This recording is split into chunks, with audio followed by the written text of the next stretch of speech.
sudah praktek terkait dengan penyusunan ANJAP, analisis jabatan, dan analisis beban kerja dengan aplikasi Simona ANJAP ABK ini. Memang aplikasi ini karena memang tidak didevelop hanya untuk Kabupaten Tangerang, sehingga ya ada fitur-fitur yang memang kalau untuk develop dalam satu kabupaten saja bisa kami lebih spesifik seperti itu. Nah, ini sebagai informasi Bapak Ibu, ini adalah dipakai seluruh Indonesia sehingga memang ada seperti uraian tugas yang memang setiap daerah itu berbeda-beda. Jadi terkait uraian tugas, meskipun kita tahu ya ada terkait kodifikasi, kemudian penetapan nomenklatur, kegiatan dan subkegiatan, itu sesuai Permendagri 90 2019 sudah diterbitkan. Jadi ke depannya Bapak Ibu ya, mungkin teman-teman BPKAD ataupun teman-teman Bapeda itu akan satu data terkait dengan program kegiatan seluruh Indonesia. Jadi apa hubungannya dengan uraian tugas? Memang ke depannya ya, kalau sudah berjalan uraian tugas seluruh Indonesia itu seharusnya sama. Karena program, kegiatan, subkegiatan, nomenklaturnya sama. Nah, ini kedepannya seperti itu.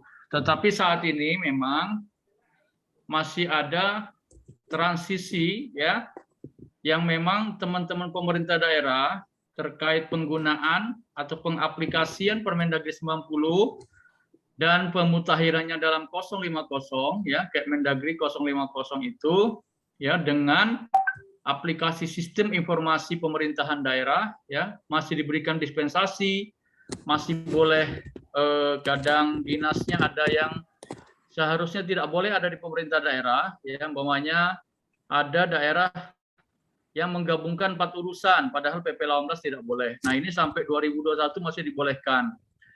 2022 nanti ya seterusnya itu harus sudah sama seperti pedoman di dalam Permen 90 dan Kepmen 050. Nah, itu yang mungkin harus kita pahami. Mudah-mudahan ke depannya aplikasi ini ya bisa kita develop lebih spesifik, uraian tugasnya sudah ada database-nya yang sama seluruh Indonesia. Kemudian termasuk juga nanti memang developnya kami akan coba ya bekerja sama dengan BKN terkait dengan SAPK di sana ya.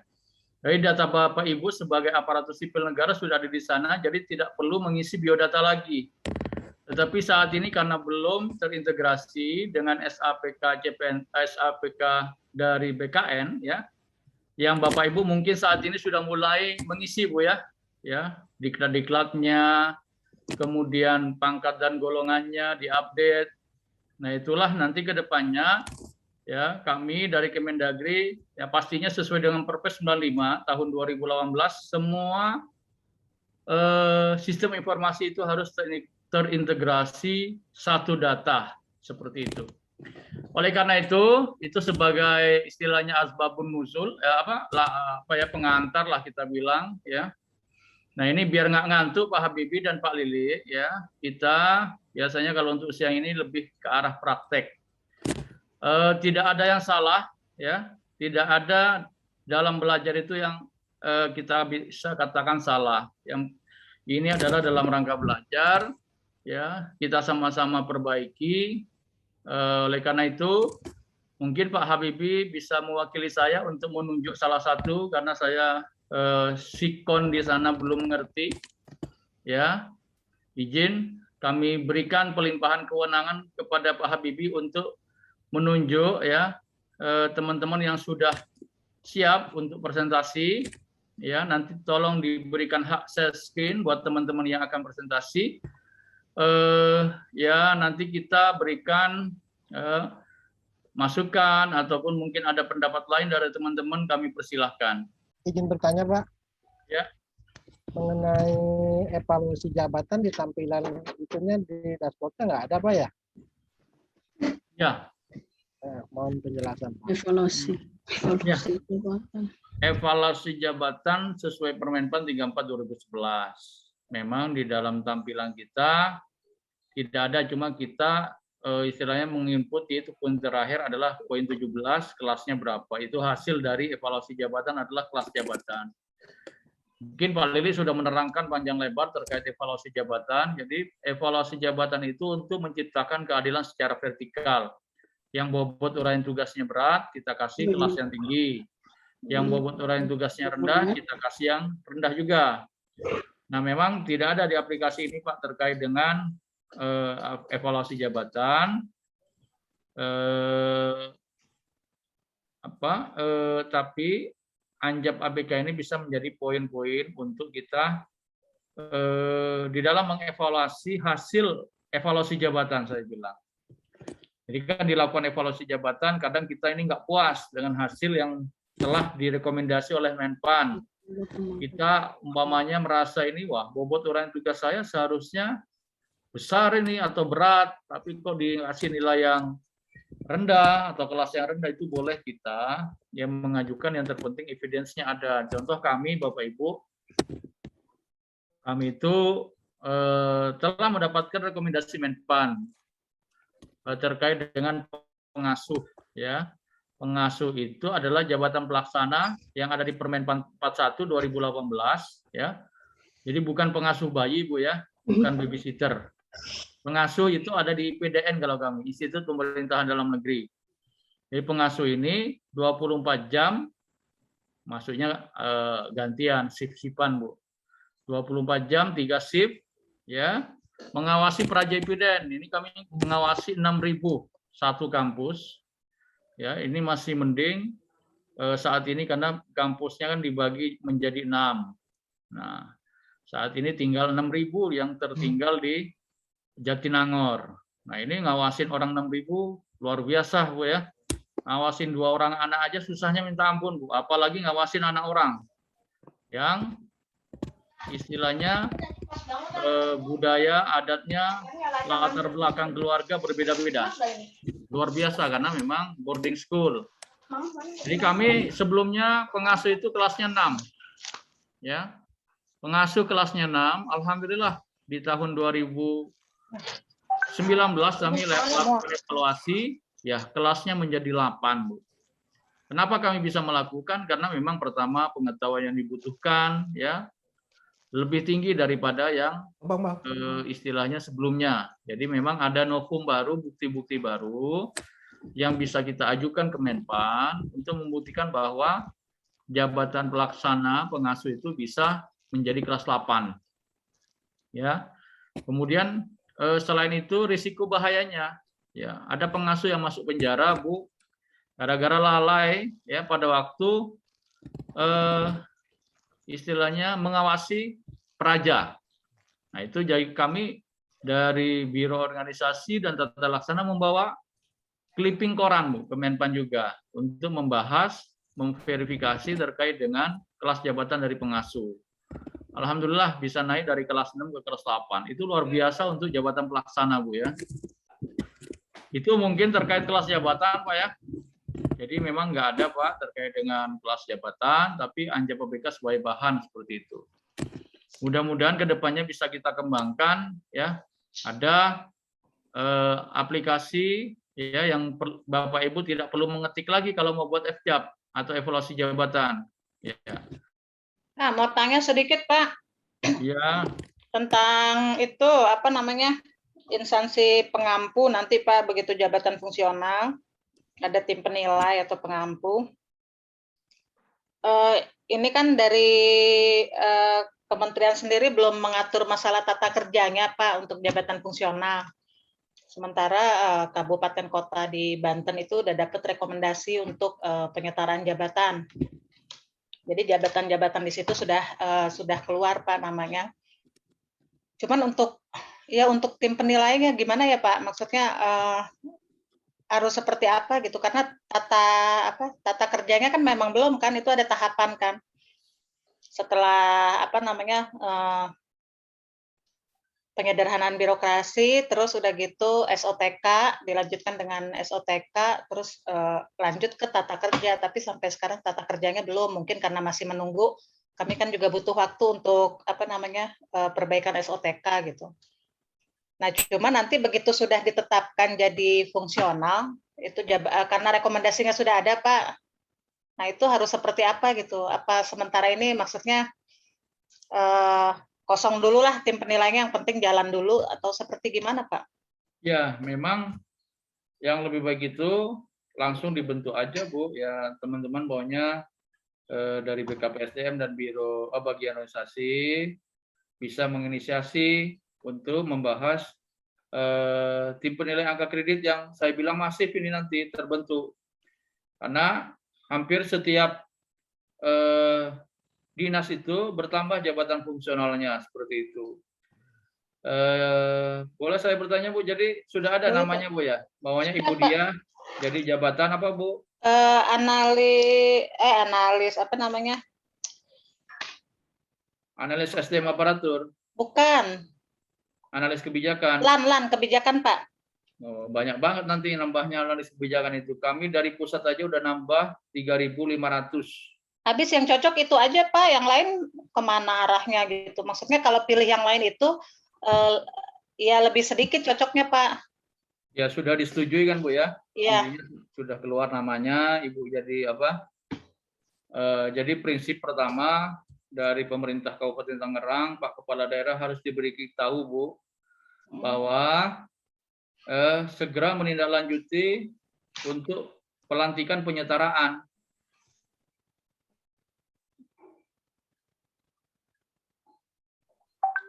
Nah, dari rekomendasi-rekomendasi itu ada yang mutasi, Bu? Harusnya sih ada ya, Pak ya. Contohnya saya sendiri kan STMT, Pak. Maksudnya tiba-tiba di organisasi gitu. Berarti kan saya harus menyesuaikan pendidikan saya, atau ya saya harus pindah jabatan fungsional gitu. Tapi Ibu rekomendasinya pas sudah di organisasi kan? Saya sudah di organisasi, Pak. Baru diajukan? Iya. Enggak, pertanyaan saya, ada nggak yang berdasarkan rekomendasi itu, maunya di tata laksana, Kasubag tata laksana. Maunya Pak Widi nih, Kasubag tata laksana diusulkan ke Kemendagri, udah ada rekomendasinya, Pak Widi jadi umpamanya analis kebijakan juga mudah. Tetapi beliau sebelum turun rekomendasi sudah dipindah ke BKD umpamanya. Ada nggak yang kayak gitu? Belum, Pak. Belum Ya, ada mutasi. Takutnya nanti kepala daerah akan melakukan mutasi, harus diinformasikan bahwa dilantik dulu penyetarannya, ya, kemudian dan nggak boleh dimutasi, kasihan nanti kalau dimutasi dia rekomendasi itu tidak bisa dilaksanakan seperti itu, harus meminta rekomendasi lagi, padahal sekarang kan sudah bulan September seperti itu. Jadi saran saya segera dilakukan penyetaraan, pelantikan penyetaraan. Tapi Pak, rekomendasinya itu tidak by name by address, Pak, hanya jabatan Kasubag kelembagaan. Saya sebagai Kasubag kelembagaan dan Anjap gitu menjadi analis kebijakan. Jadi rekomendasinya itu berdasarkan jabatan, Pak, bukan bukan by name by address. Oh, kasihan juga nanti kalau yang bukan orang pimpinan masuk ke fungsional nanti. Nah, kalau kami di pusat itu by name by address kan gitu, ya. Jadi nggak bisa dirubah, harus rekom lagi ke pusat seperti itu kalau dirubah. Ya, tapi nggak apa-apa, Bu. Itu berarti kan salah satu peluang lebih fleksibel. Jadi bisa ngisi dulu, Bu, Pak ya, orangnya ya, Pak? Iya. Baru ditetapkan. Iya. Masukan untuk BKPSDM nih, Pak. Jadi saya nggak ngerti, belum dicek ke BKD ya, berarti harus ada laporan lagi ke BKN nanti itu sama instansi pembina bahwa Bu Dia jabatannya Kasubag Kelembagaan dan Anjab menjadi analis kebijakan. Seperti itu. Jadi itu nanti diinformasikan ke instansi pembina, ke LAN dan ke BKN agar tercatat di database di BKN. Kalau enggak nanti terkendala kenaikan pangkatnya, Bu. Ya, baik, Ini kami sudah, kalau kami lebih ketat, kalau kami by name by address, nggak boleh kita ya berdasarkan rekomendasi itu ditembuskan ke BKN. Geser-geser orang kami nggak boleh, karena kami disebutkan namanya. Nah, itu kekurangan kami di pusat seperti itu, sangat rigid seperti itu. Tapi kalau di daerah, ya mungkin karena saking banyaknya kali diberikan keleluasaan dulu. Ya, nanti dilihat aja mutasinya, Bu. Apa istilahnya? Kecenderungannya kemana? Pasti ya akan istilahnya di stabilo mana-mana yang difungsionalkan. Nah, seperti itu. Jadi itu mungkin buat Bu Dia, prinsipnya nanti dilantik dulu ya, berarti orangnya ditunjuk dulu berarti siapa yang akan itu. Ya. Kemudian baru nah ini tapi berdasarkan Permenpan 17 ya, paling lambat 31 Desember, Bu. Iya, Pak. Ya. Jadi sebenarnya rekomendasi itu udah turun, udah kami kasih juga ke BKPSDM, Pak. Maksudnya cuman selama ini karena tidak ada mungkin gini, diperbolehkan mutasi gitulah. Kan kalau dulu sempat ada surat katanya dari Mendagri bahwa tidak boleh memutasi dulu atau apa gitu. Nah, itu mungkin ada keraguan teman-teman di BKPSDM untuk mengisi orangnya dulu nih gitu. Iya. Jadi kalau karena rekomendasinya nggak ada orangnya, padahal usulannya ada orangnya, Bu ya? Nggak ada ya? Usulan ada orangnya, tapi waktu itu dirubah, Pak, karena kan awalnya usulan itu dari aturan yang sebelumnya, Pak, 58 apa berapa ya kalau nggak salah tuh. 28. Ya 28. Nah, terus akhirnya turun 17 sama 25 gitu. Akhirnya kami mengusulkan ulang berdasarkan 17 dan 25. Kalau 17, Bu, formnya itu ada namanya. Jadi tapi ada waktu ngusulin dikasih rekom dari Mendagri-nya sendiri nggak pakai nama, Pak. Nggak pakai nama. Masuk ke Siola juga nggak pakai nama, Pak. Ya. Kan masuk sistem. Iya, masuk sistem. Baik, ya itu mungkin ya ada perbedaan sedikit lah, tidak apa-apa seperti itu. Ya memang terkait dengan penyadaran itu ada dua proses ya. Pertama adalah penyederhanaan strukturnya.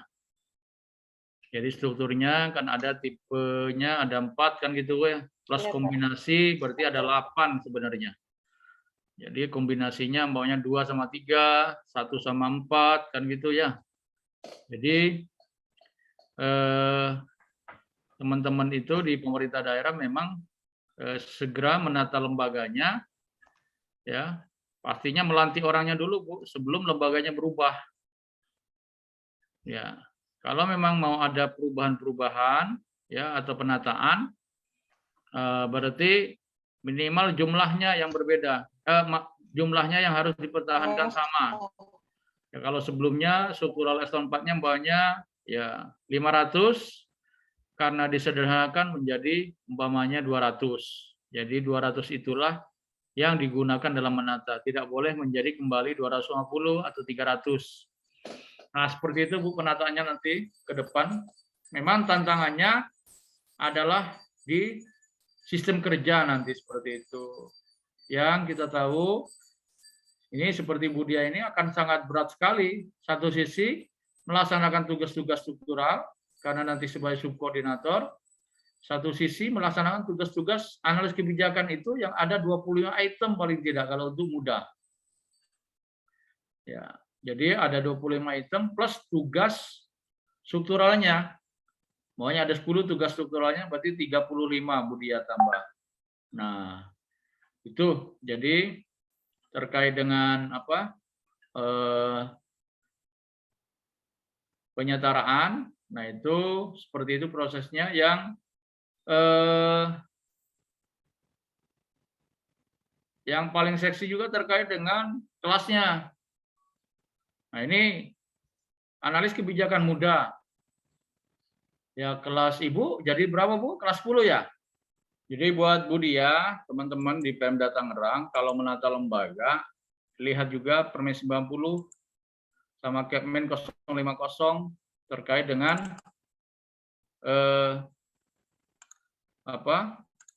program dan kegiatan. Jangan sampai nanti ya ada strukturnya, akan tetapi tidak ada anggarannya, seperti itu. Prinsipnya nasi jabatan ini ke depannya ya dengan 17 butir informasi itu akan digunakan oleh Bapak Ibu, satu pastinya untuk formasi CPNS atau calon aparatur sipil negara kalau sekarang, karena tidak cuma PNS sekarang ini tapi ada P3K. Nah, oleh karena itu kenapa kami mendorong Bapak Ibu terkait dengan teman-teman yang masih muda ya, yang masih SMA, silahkan ya kuliah lagi Bapak Ibu, karena gini, ada teman-teman kita yang nanti bahkan sekarang sudah ada P3K seperti itu. Jadi P3K memang awal sekarang ini sebagian besar adalah untuk guru dan tenaga kesehatan serta penyuluh pertanian. Tapi ke depannya ya terkait dengan P3K itu juga boleh nanti di jabatan-jabatan administrasi pelaksana juga, ataupun jabatan-jabatan fungsional tertentu, fungsional angka kredit ya.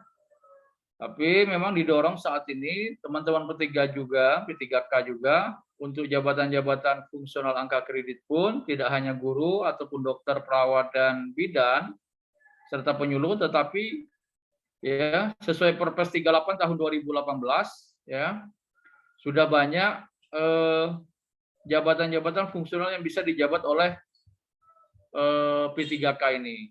Kalau jabatan fungsional, kelasnya itu kalau menjabat sebagai fungsional ahli pertama, kelasnya menjadi kelas 8 minimal.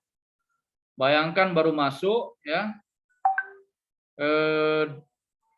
masih calon aparatur sipil ataupun mungkin sudah setahun ya, Bapak Ibu yang sudah senior ya, yang sudah lebih lama jabatannya pelaksana, masih SMA ya pasti akan kalah dengan teman-teman yang P3K. Oleh karena itu statement saya pertama, kuliah lagi ya buat teman-teman, karena kedepannya akan seperti itu. Bahkan di pusat P3K itu sudah bisa menjadi eselon 1A. Kalau di pemerintah daerah masih belum.